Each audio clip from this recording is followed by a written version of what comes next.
Living on the beach, isn't that everyone's dream in life? I mean, to be able to wake up, hear the waves crashing, walk out onto the sandy shores and have a great time right out your back door. Everyone wants to experience that sometime in their life, right? Well, today we're going to discuss why I hate actually living by the beach in Myrtle Beach.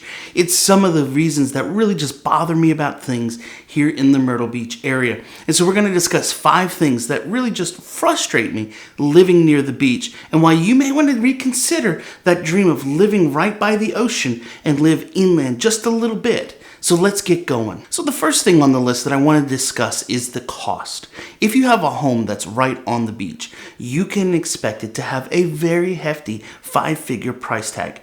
You know, back a few years, you could buy a house on the beach for around $900,000 to just over $1 million. Well, nowadays, after COVID and pandemics and prices going up for the last many years, a home on the beach now is going to run you probably about $2.5 to $4.5, maybe $5.5 million here in the Myrtle Beach area.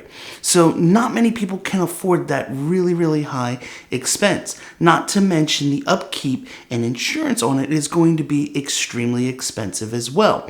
Meanwhile, if you go inland just a little bit, you're going to start to see a major price decrease.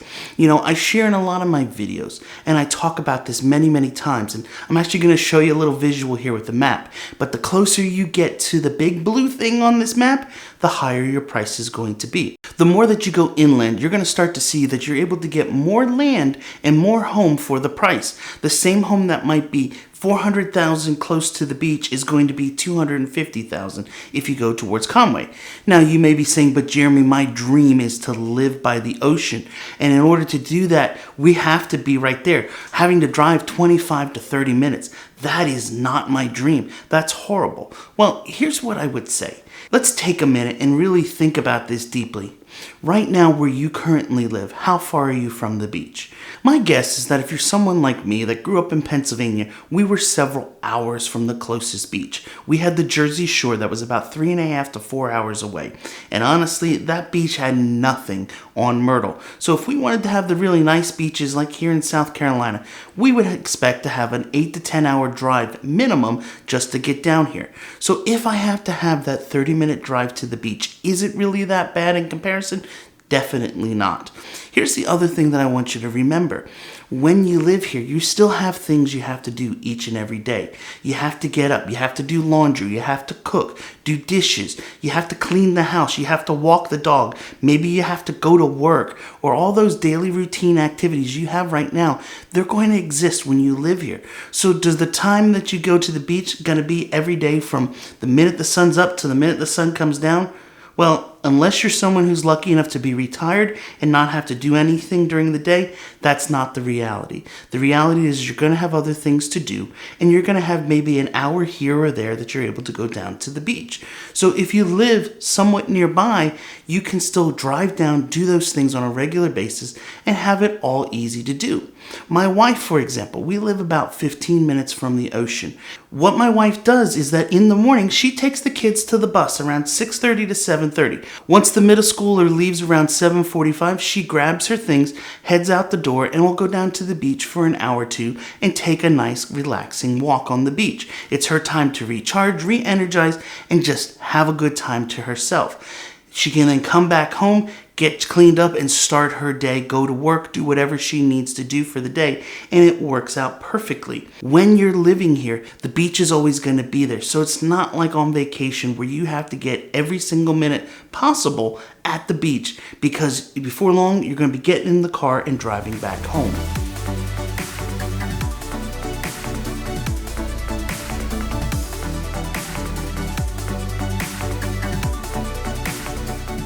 The second thing on the list that you really have to take into consideration is that your maintenance cost on the home is going to be much higher. Why is that? Well, when you're down close to the beach, you have that high humidity and saltwater air that is very corrosive. It's going to corrode metals. It's going to break down plastics. It's going to deteriorate wood and paint. and things are going to be replaced on a much more frequent basis. Things like metal railings or paint on your home are going to have to be replaced or fixed more frequently than if you were to live a little farther back. Let me share a quick story with you. A few years back, before we were able to purchase our current home, my wife and I, we were renting. We were actually renting a home from a friend that was 1,000 feet from the ocean. It was an awesome location where we were right in the middle of everything. We could walk to the beach whenever we wanted to. On quiet days, we could open the windows and actually hear the waves crashing. But one of the things that happened during that year we lived there is that I had bought right before moving in a brand new gas grill. This gas grill was one of the top of the line things. We spent several $100s to purchase it, and we used it frequently while we lived at that house. However, by the time the year was up and the saltwater air had done all its corrosiveness, the grates inside it were basically broken down. The metal burners in it had giant holes that had been just rusted through from all of the corrosiveness, and the grill basically had to go directly to the dumpster because it had been destroyed by the saltwater air. Also, things you have to take into consideration is that paint on your home is going to have to be fixed and repainted regularly, because if not, the saltwater air is going to eat through the wood very quickly, and before long you're going to have major pieces of wood rot on your house. So if you're thinking about that house down by the beach, just remember your maintenance costs are going to be much, much higher.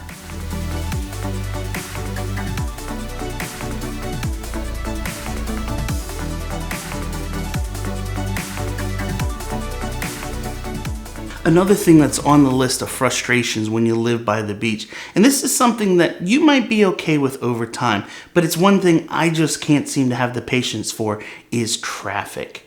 You know, when you're over by the beach where there's millions of visitors each and every year, the number of cars on the road and the traffic is going to be through the roof. Ability to scoot around town and take the side roads, those start to go away. Because as you get closer into the beach, you basically have two main access ways here in Myrtle Beach to get from the west into the east. That's either Highway 501 or 544. So everyone who's coming to town from the west, which is a lot of people, are going to be traveling in on these roads. What that means is that on a Friday afternoon, you can expect 501 to become bumper to bumper, like a parking lot at times, waiting on traffic to get through. As I've mentioned before, when you start to get east of 17, that's where most of the tourism takes place throughout Myrtle Beach. What that means is that traffic's going to become exponentially higher throughout these places. If for some reason there's a summer shower that comes in, you can expect those roads to become an instant parking lot on 17 Business or 17 Bypass. I remember many years ago when we came on vacation, we were staying over off a shore drive near Kingston Plantation. And while we were here, it started raining right around lunchtime. And my parents said, you know what? It's supposed to rain all day. So instead, let's go to the mall. We'll catch a movie and take that in and do that because we can't do anything outside. And we don't want to be out walking around in the rain at Barefoot Landing or Broadway at the beach. So we packed up everything and drove over to the Myrtle Square Mall.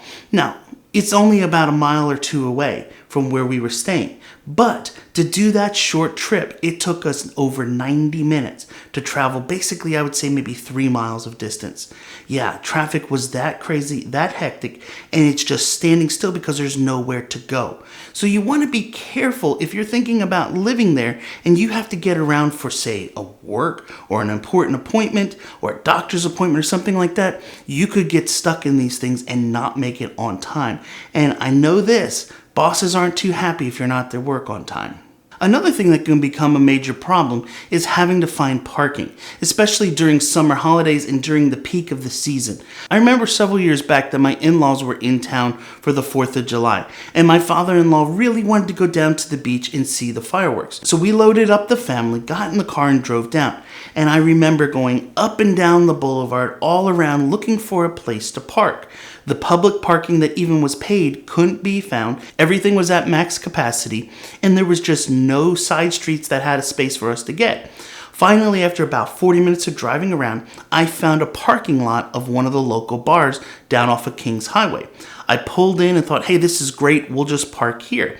As I was getting out of the car, someone who was sitting in the parking lot for the owner said, if you want to park here, you have to go in and at least have one drink beforehand. So I went inside, I ordered a Mountain Dew, and thought, I'll just take this down to the beach, no big deal. Well, I didn't have any cash on me either, and they had a minimum of a debit card purchase of $20. So I ended up having to spend $20 to get one Mountain Dew. Was it worth it? Definitely, because I at least finally found a place that we could park our vehicle and get down to the show, and luckily we made it in time. But one of the things that can become a frustration is trying to get around and find parking down by the beach for sure.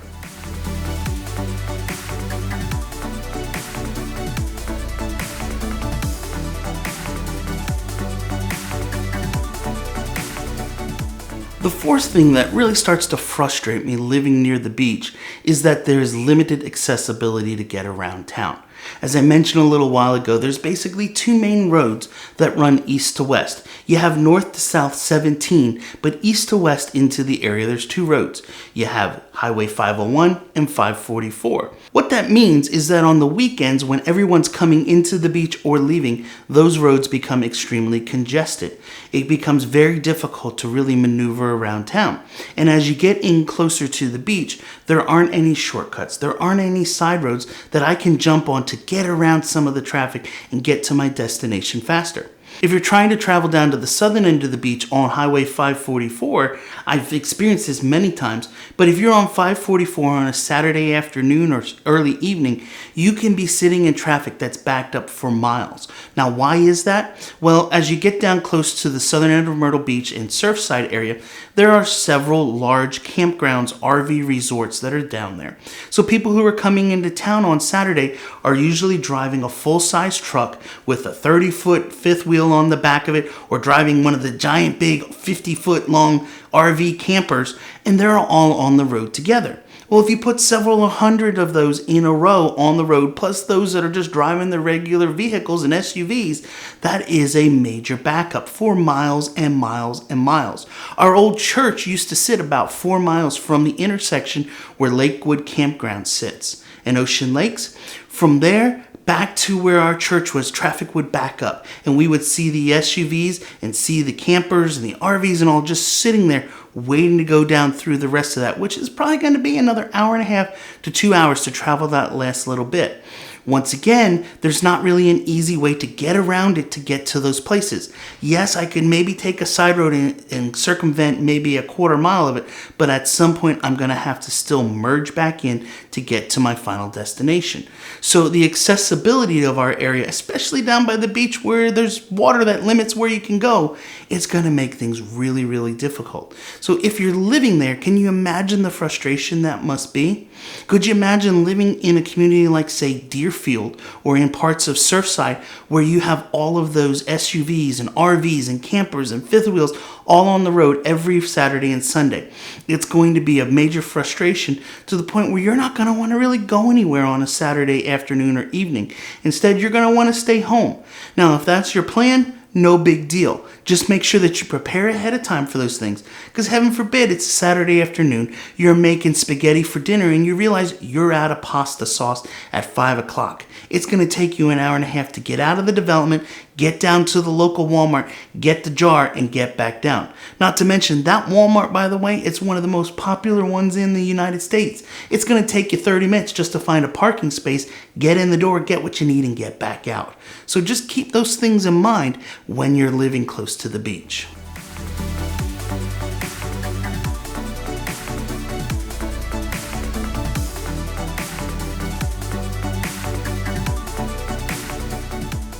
And the final thing that I don't like about living close to the beach in Myrtle Beach is that it's not a very walkable area. Myrtle Beach is kind of spread out. Inside city limits, you have a lot of residential homes mixed in with high-rise hotels and people that are on vacation. The stores that are going to be near there are going to be beachwear stores or restaurants. So if you need to do anything, you're almost forced to get in a car to get around town. You're going to have to drive 1 to 2 miles to get to the grocery store or to get to your pharmacy to pick up a prescription or those types of things. You can't just simply take a walk across the street and get them. And the other thing is this, you're really not going to want to walk across the street even if you have those nearby. Why is that? Well, Kings Highway, or 17 Business as it's known as well, is going to be a 6-lane road with a merge lane in the center. So that's 7 lanes of traffic that you have to try to get across in one stoplight cycle. Meanwhile, you're dodging people that are on vacation that aren't paying attention to where they're going, running red lights and all those things. Probably not the safest thing to try to walk anyway. Also, the restaurants that you're going to find near you when you're inside those areas are going to be the big tourist traps that I've talked about in the past. You know, the all-you-can-eat crab leg buffets with everything frozen and nothing fresh on the menu. Those aren't the places that you're going to want to frequent on a regular basis. Why? The food's just okay, and also the expense is through the roof. You need to find the local hotspots to go and eat and enjoy. Not to mention, you can't afford to eat out all the time, so you're going to have to do some grocery shopping and do some cooking on your own. Now, I know somebody who's watching this is probably thinking, but Jeremy, there's the Market Common. That was advertised as the live, work, play area of Myrtle Beach. And you're right, it was. Back in 2005 and 6 and 7, as that place was being developed and way it was sold to us as realtors, is that it was going to become a live, work, play where people could go park their cars and not need to get in it to do anything that they needed on a daily basis. And it started out that way. There was a grocery store that was there. There was restaurants. There was shopping, there was all the entertainment and recreation, and it still has a lot of those things. It still has amazing restaurants that you could walk to on a regular basis. It has tons of recreation around it with the different baseball fields and tracks and walkways and things to do like that. Lots of that stuff is there. So you have recreation, you've got the shopping, you've got the dining, but the things that you need on a daily basis. Groceries are no longer available. You're going to have to get in the car, drive out to the end where there's a Walmart grocery store to get something, or go out the other end and turn and go down Kings Highway a little bit to get your groceries. So the whole live, work, play is almost there, but it's still not exactly there. Not to mention, if you want to actually go to the beach, it's several miles down the road that you're going to have to drive out and go across 17 Business again to get down to Ocean Boulevard, where you could go to places like the Spring Maid Pier or the Myrtle Beach State Park. It's several miles, so most people aren't going to be able to make that walkable. And you know what? I have to admit, it is kind of frustrating at times that we don't have the ability to walk around our city or take a bike. You technically might be able to if you're a really avid cyclist, but it's still, once again, the safety issues. I wouldn't want to be on the roads, especially during tourism seasons. Anyway, guys, my name's Jeremy Blanton with RE/MAX Southern Shores, and I hope you enjoyed this video today on 5 things I hate about living at the beach in Myrtle Beach. If you have other questions you want to know, my email's down below. Shoot me an email. I'd love to answer them and help you with making that move to the beach. And if you enjoyed today's video, do me a favor. Give it a thumbs up, get that bell on, and I'll catch you in the next one. See ya.